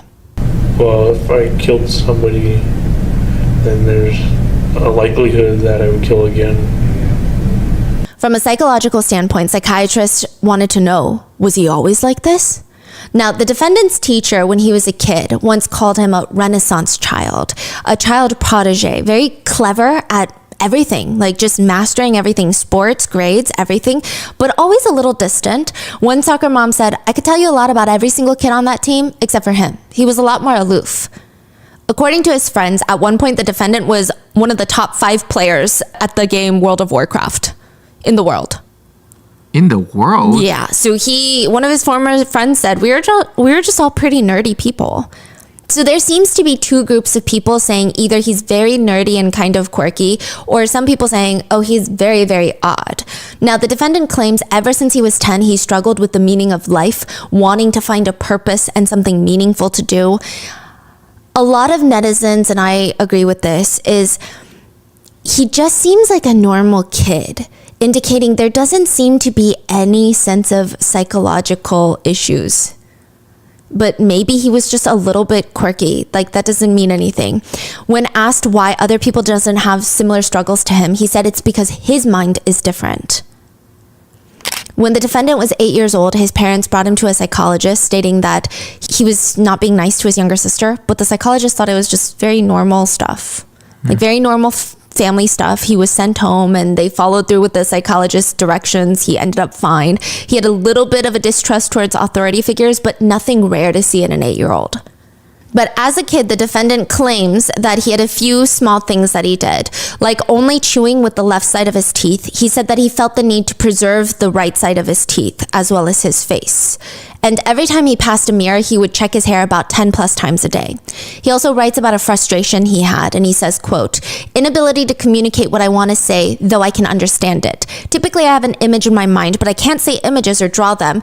Would be nice if there was some form of telepathy to transfer the image. His communication seems to be very straightforward, but also not because he loves his pseudo-intellectual philosophical rambles in his notebook. So just to give you an idea, one time a psychiatrist asked him, how close were you with your grandma when she passed? He responds, I was 9 hours away. What? Like...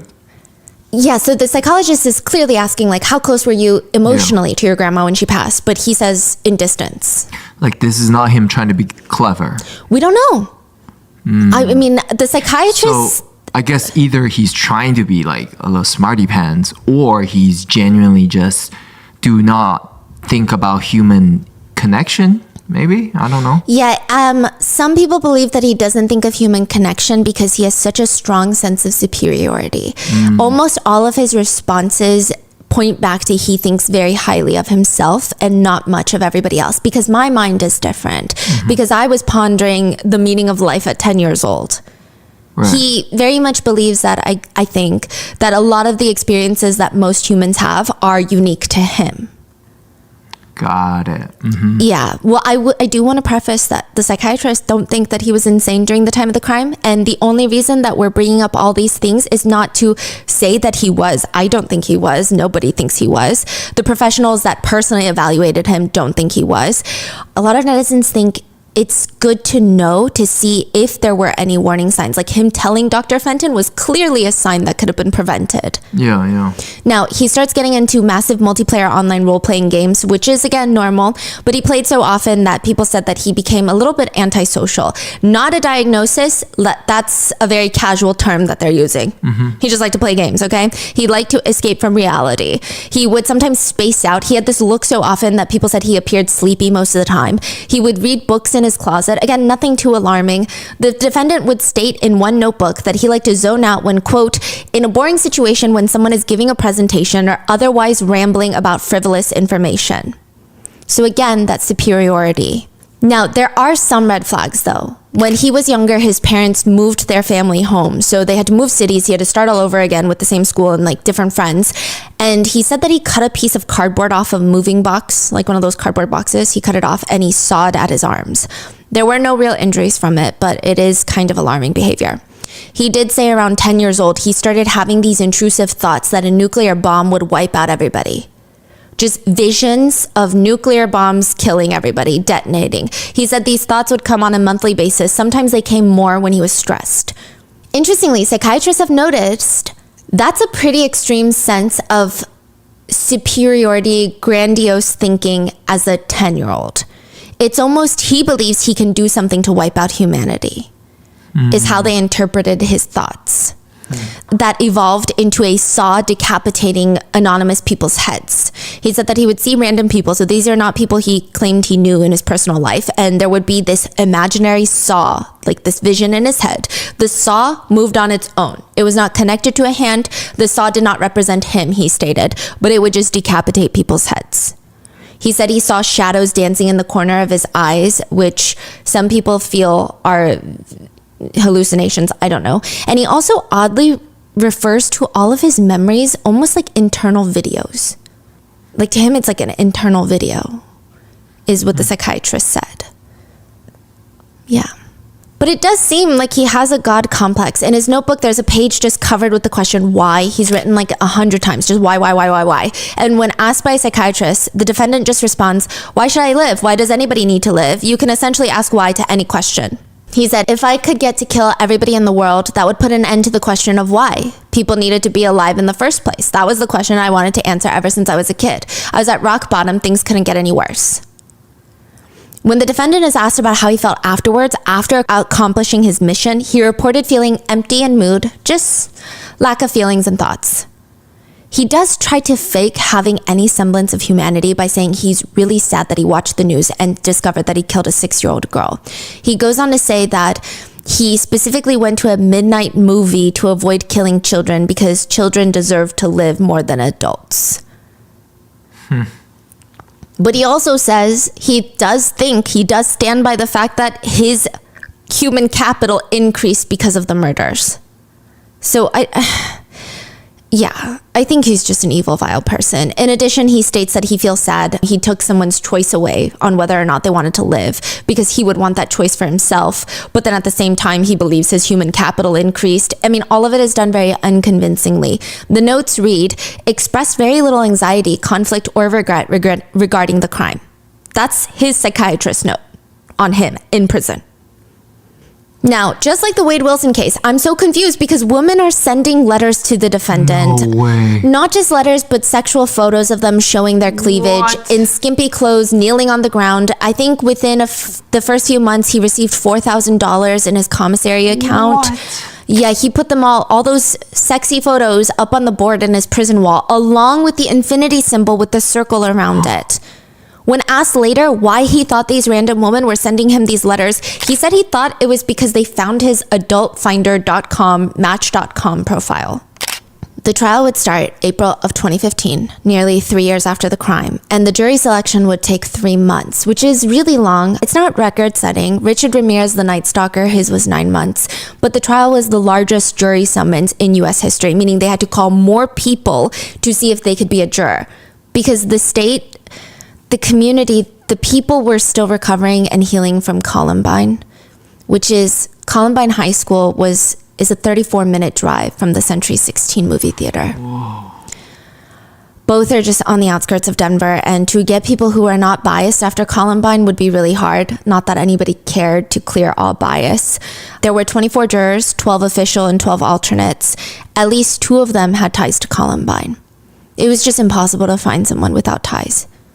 One of the jurors was a survivor of Columbine, was like in the school and survived. The testimonies were a lot. It was weeks of trauma and pain that was reopened for the whole community. 2 police officers, husband and wife, were working that night. So, I mean, just think about the ripple effect of these types of incidents. It's not just the people that were there. It's not just the victims' families or the survivors' families. It's the first responders. It's the medical staff at the hospitals. It's everybody that knew these people. You're talking about, I don't know, the spider web of effects. I don't even know how one would calculate that. And obviously the whole nation too. Now, 2 police officers, husband and wife, were working that night at the theater, and Michael, the husband, said when he got home, he had to clean all the blood off his wife's uniform and gear bag. He said the victims were, quote, subjected to nothing less than the trauma of war. Caleb, the husband who had to have brain surgery while his wife gave birth 2 floors below in the same hospital, he does end up surviving. When he was recovering, there was a moment where the doctors didn't know how much he knew of what was going on around him. And when they brought him his son in the room, His heart rate and blood pressure rose. He moved his hand towards his baby to touch him.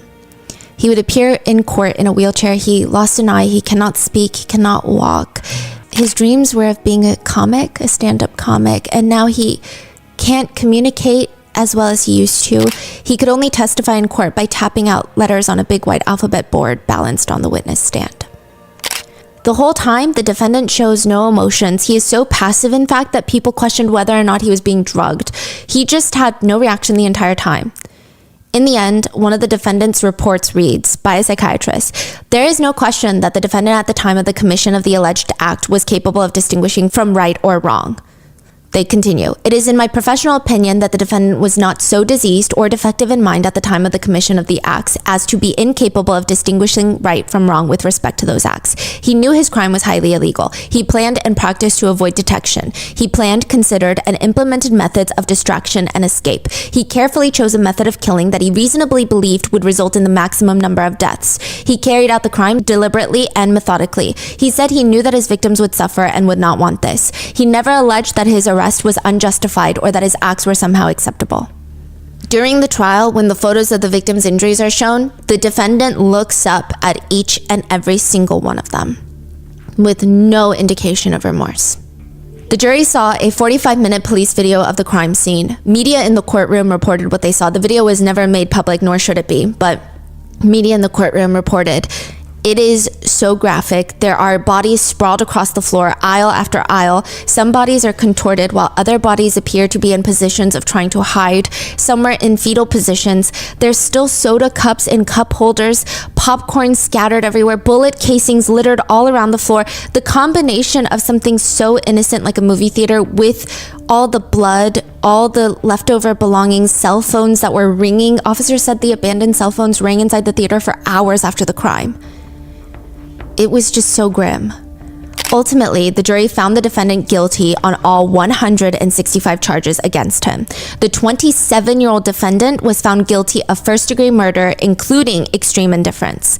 The judge almost breaks down into tears and states, "It is a display of contrast. Whereas the defendant had a long-lasting hatred of mankind, the victims who have come in here and addressed the court have shown all that is good about humanity." And before adjourning the court, Judge Seymour states, "Get the defendant out of my courtroom." Get the defendant out of my courtroom, please. Thank you.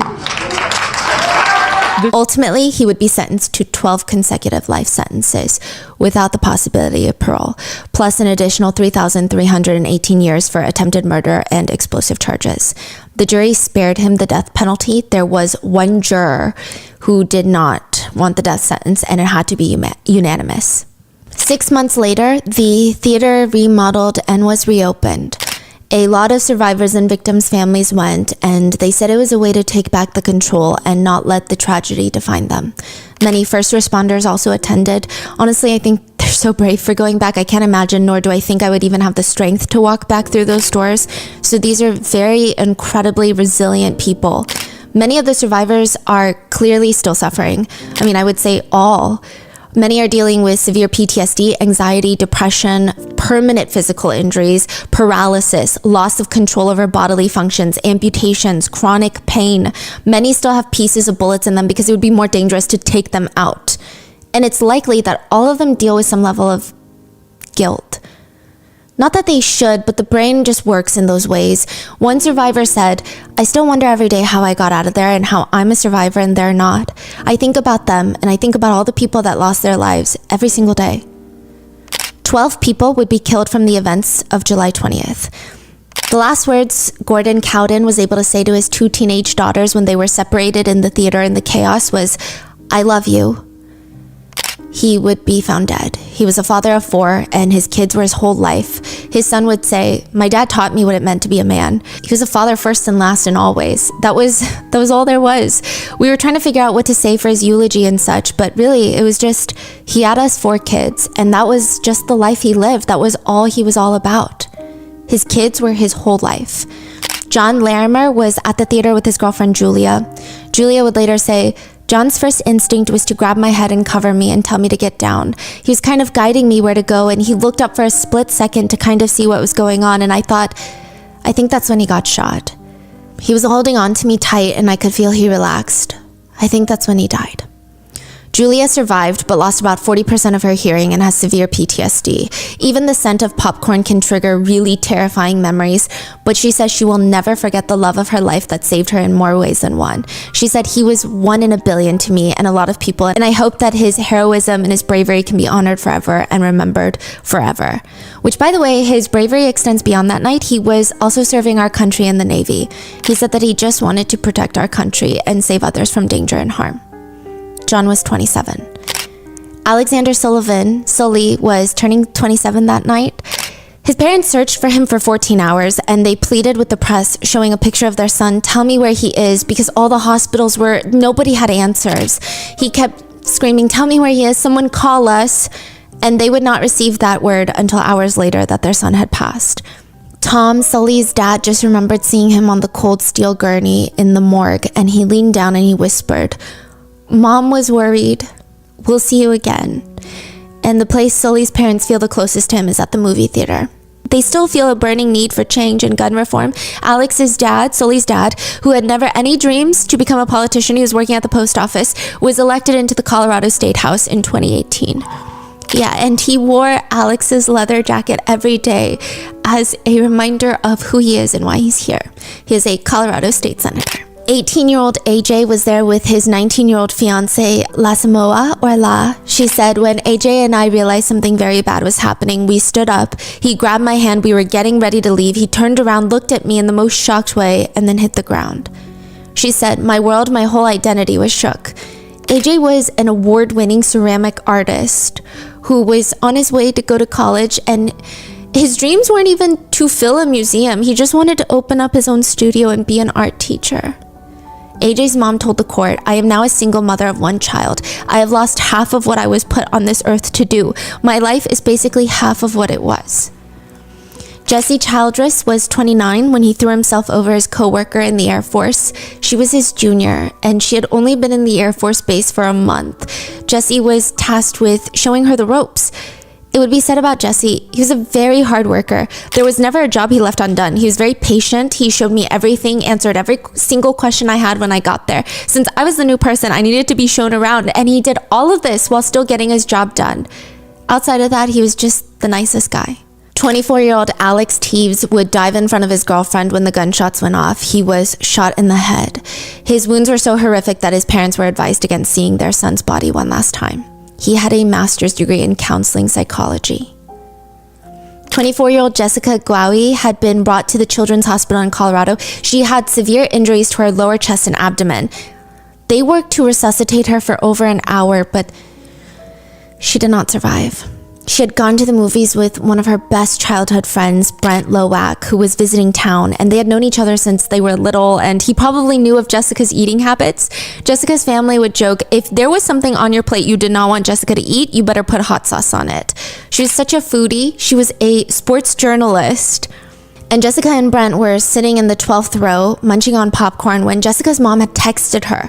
And she responded, go to bed, Mom, get some sleep. I can't wait for you to come next week. I need my mama.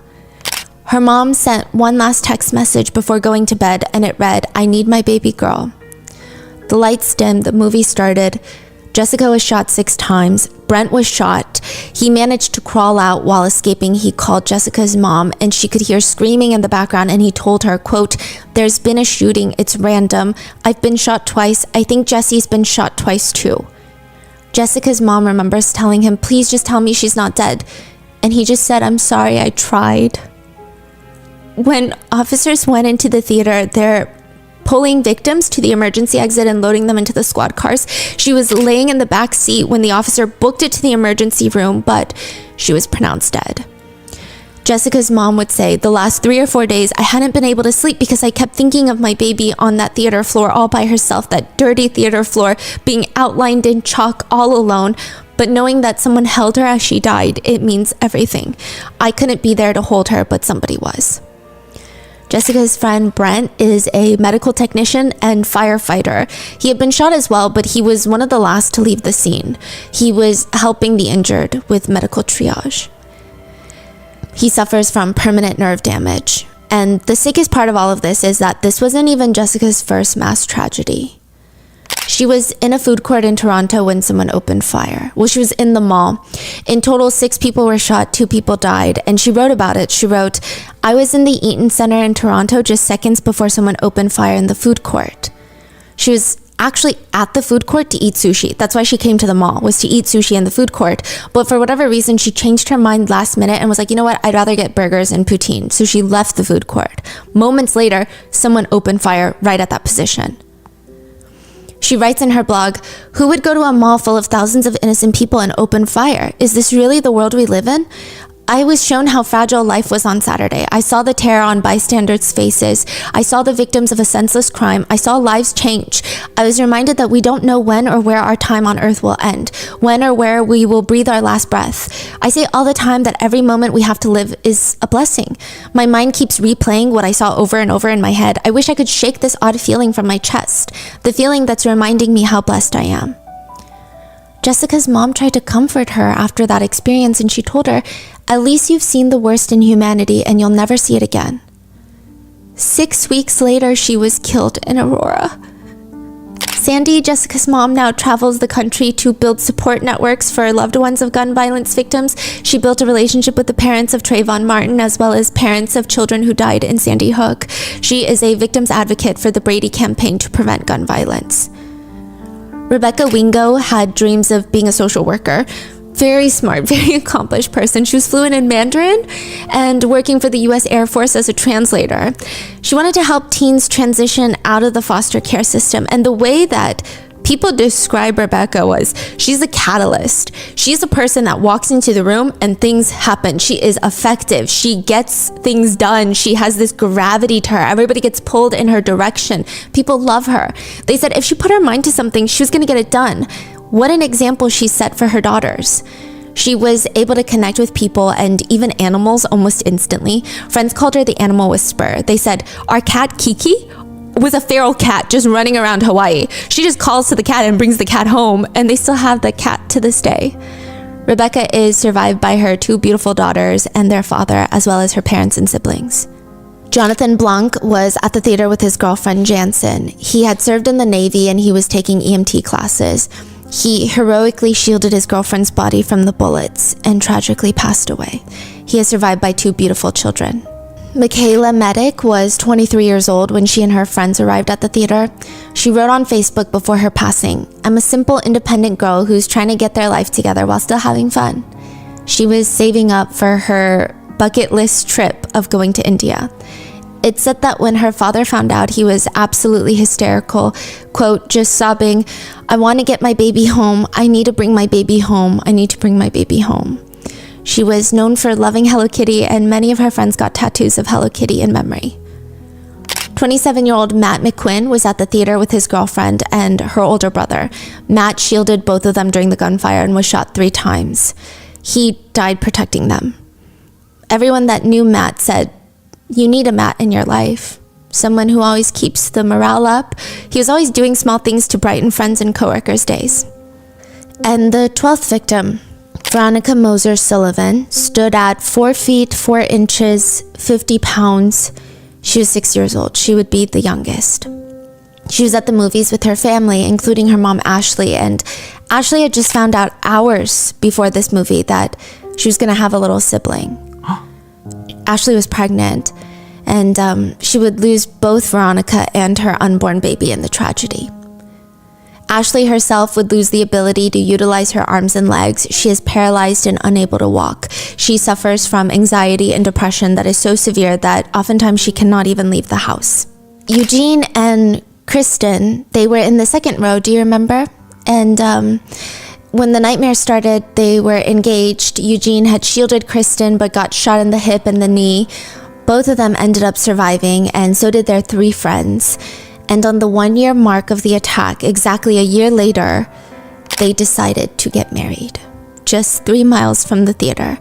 One of Kristen's bridesmaids, along with 2 of Eugene's groomsmen, were also survivors of the attack. One of his friends was badly injured. He had to have his leg amputated. Eugene was actually the one that chose the 1-year mark, and Kristen at first didn't really get it. She didn't understand it, but they just wanted to reclaim the day.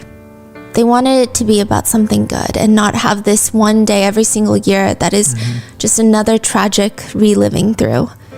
But Eugene still has bullet fragments in him, but that's the story of what happened July 20th, 2012 in Aurora, Colorado. I think it's so touching to hear that these, I guess the victims are kind of, I guess they're heroes because most of them are. Yeah, most of them passed protecting their loved ones. And it said that a lot of people were just trying to help everyone while getting out too.